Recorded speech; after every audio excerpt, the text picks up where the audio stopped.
Get everything mixed up good. Atticus and I are gonna make apple cider vinegar. And so it's obviously not gonna be done today, it's a process. I've never made it before, this is our first time. So we're gonna put the core and all of our scraps into a jar. This will be what we use for our apple cider vinegar. Last apple.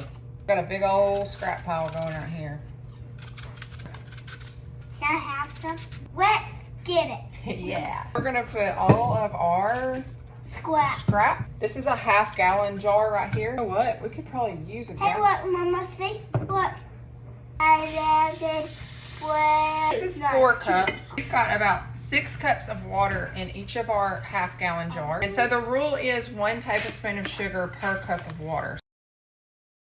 Use a splash each one. Yeah. Stop. All right, pour the rest in that one. So we got our apple cider vinegar in. Now we're gonna give everything a good shake. Mixed up good.